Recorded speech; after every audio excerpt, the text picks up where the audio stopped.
was an atrocious job defensively. Matt is in Syracuse, New York. His Bills, let's get a little sense. Go ahead, Matthew, what's the mood? Can't be very good in Western New York. Let me hear. Go ahead. No, that is pure devastation. Everything you said was right.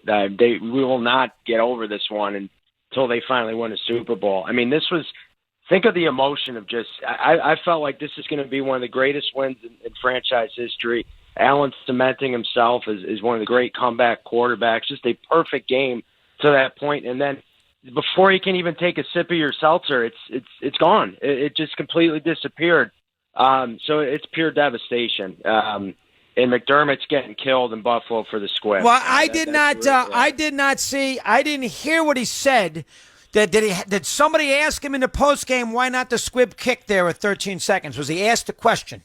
He was asked, and he did not give much of an answer, which makes you think that just slipped his mind, that the game sped up on him, which is very scary and not good.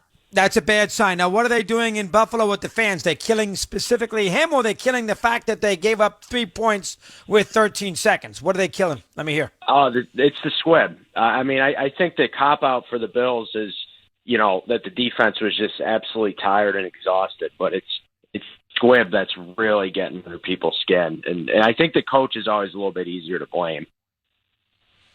Yes, and he did now how about the pain of the loss for a Bills fan? How long will it take? Let me hear. This is going to stick with them really until they, like you said, get to a Super Bowl or beat Kansas City again. I mean, you don't get these chances when you're playing this hot, your quarterback's playing this good, and you have a road paved to the Super Bowl. I mean, they could go to Kansas City again next year and lose the same type of game. But, Dog, this goes back. I talked to you in the regular season, and I've said this to you before after playoff losses. They got to compete for a first-round bye and play these games at home. I mean, they had a very early, sloppy regular season. It didn't kill them last night. You don't think about that in 13 seconds left, but I mean that's got to be their road to the Super Bowl. They got to give themselves a chance at home. Yeah, listen, that's a good point, good call. This is a team that lost to Jacksonville. And they beat. They blew a game against Tennessee. The Bills.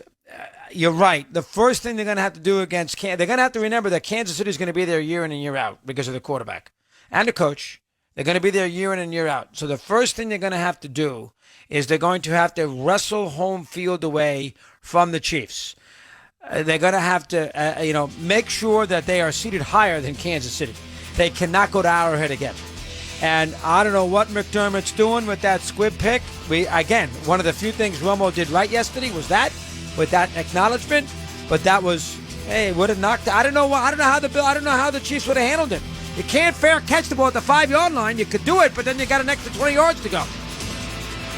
We'll do the Packers next. Stick with us.